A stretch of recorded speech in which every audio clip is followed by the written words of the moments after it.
So, at the moment, there seems to be a plan of throwing good money after bad, and I was always told that was a bad idea. I was always told that if something isn't working, rethink it and try something else rather than simply throw more money at something which is evidently failing. The Rwanda project has evidently failed. It's been declared unsafe. So, for the government to go ahead and say that something which has been declared unsafe is actually safe, that something that is red is actually blue, uh, it doesn't convince. It doesn't convince me. I don't think it will convince anybody. And when a Labour government comes in, I cannot imagine a Labour government will nod that through. I would imagine that will be something which will be overturned very quickly. So it's a pointless exercise. And and I don't think it's going to act as a deterrent. If somebody is so desperate to get out of their own country, to leave everything that they know, then the threat of being sent to Rwanda is not going to deter them. I say that with a certain amount of knowledge. I've come across many, many refugees in the last 20 years, many. And I've also heard their stories about how they left their home country and how they got to another country, and those stories are harrowing.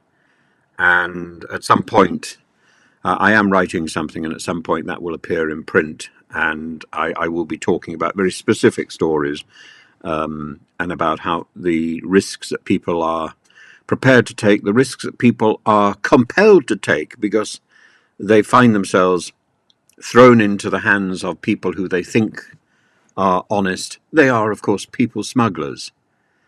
But how are they to know when you are desperate, you don't have a lot of options available, and the arrogance of our government in assuming that people can choose? They can't choose, they are desperate.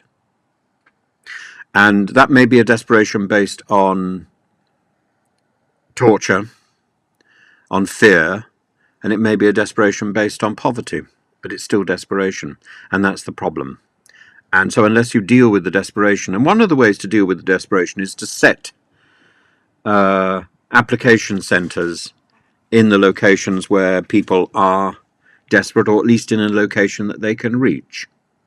So that process of applying to get out of that situation can be taken there and then, and they can be rejected there and then. So they know that isn't an option. But the idea that everything must be centralised by a Home Office that clearly isn't working, that is clearly dispirited, and where a huge number of people now actually want to leave the service because they feel put upon. They don't want to go back into the office. Why would they? It's a heinous experience working for somebody who, in the case of Priti Patel, was accused of bullying. Well, that bullying is not, in my experience, bullying is not something that is peculiar to one individual. When I've seen bullying in schools, the bullying goes all the way through the schools. You see it on the playground, you see it in the staff room. And the bully is as much a victim of that disease as indeed is the person who is being bullied. So I feel a lot more pity for the bully than perhaps one might expect. But I don't accept bullying. I've been a victim of it, and I've seen it, and I don't like it in any of its manifestations. But I can understand why, as bullying has been identified in the Home Office, people don't want to work there. Why would they? So James Cleverly now plans to give Rwanda an extra £15 million to sort out a mess which has been created by the British government. Rwanda's done everything so far, I believe, that it said it would do. What it hasn't done, and what it can't do, is demonstrate that it's safe because of the recent history of the shooting of refugees from neighbouring states in 2018 of the failure to properly examine that and publish the evidence.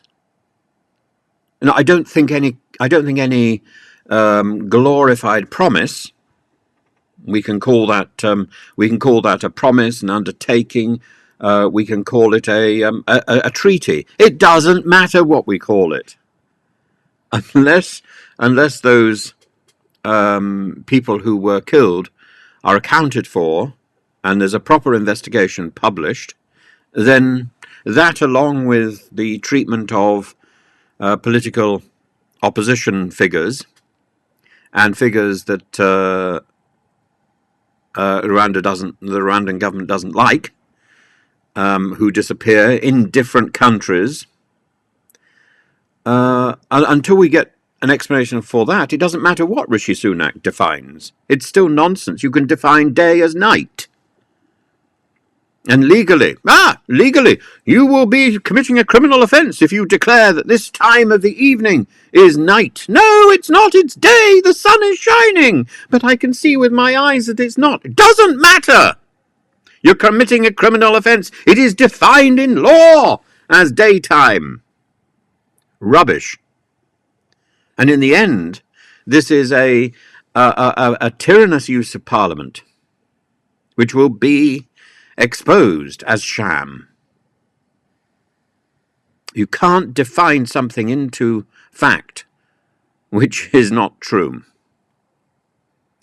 And Sunak has agreed to release this money, 15 million more pounds, and he's agreed to release some of the 140 million pounds which is already paid, to agree to release some of that earlier than was originally accepted. And James Cleverly is off to Rwanda on Monday to secure that deal and to sign all the paperwork. And meanwhile, Rishi Sunak is going to present the treaty to Parliament with emergency legislation, which will apparently get round the criticisms of the Supreme Court and to declare Rwanda a safe country when we know that it is not a safe country. And this isn't a criticism of Rwanda itself, it's a criticism of the British Parliament and the British government. If the British Parliament puts this through, then Parliament is open to ridicule. You can't declare something a fact when it is clearly not. So Rishi Sunak will hope that all this will get through Parliament by the end of February, which would then allow for a refugee flight to take off to Rwanda, at which point he would then probably declare a general election and avoid having to deal with the mass of boats coming in over next summer. So this year, the number of boats may have gone down, but the number of people in the boats is about the same number as we had last year, so in 2021. In fact, it's already at that number, so it's going to exceed the number that we had in 2021. It's going to be down from 2022, but it's going to be about the same number as 2021. And when you compare that with 2018, then you get a real comparison. 2018, the small boats were insignificant. And 2019, 2020, 2021, 2022, this extraordinary exodus from France to the UK of desperate people. And that is because of a Brexit agreement which failed to implement an alternative to Dublin III, making it impossible to, quote, return these people to France. Why would France want these people? They're not French. These people are passing through these countries.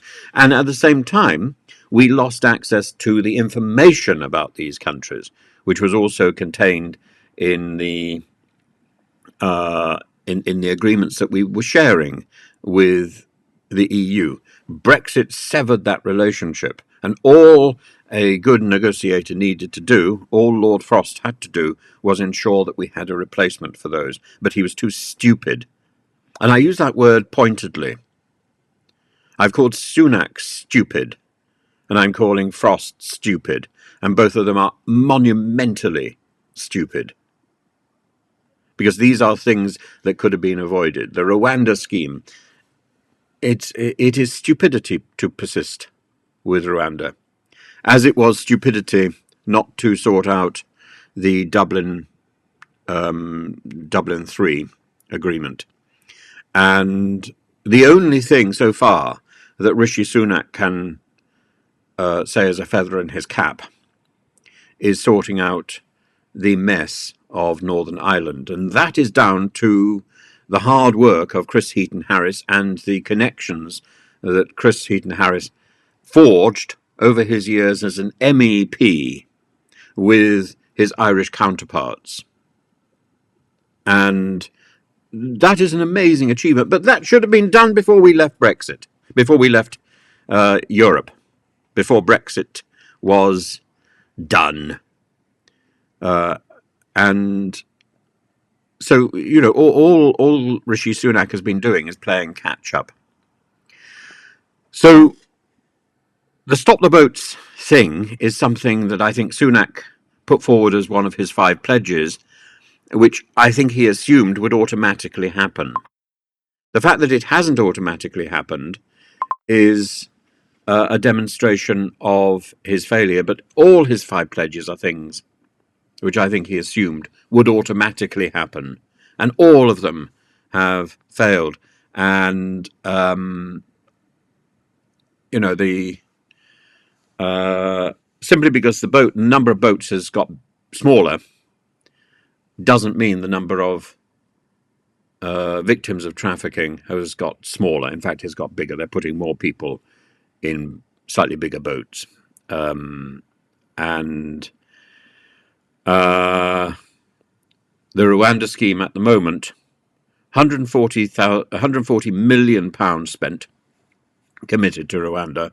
That's 20 million in the setup costs, 120 million in the arrangement so far. Now another 15 million, plus all the millions which are going to be involved in the litigation and in actually chartering planes to send people there.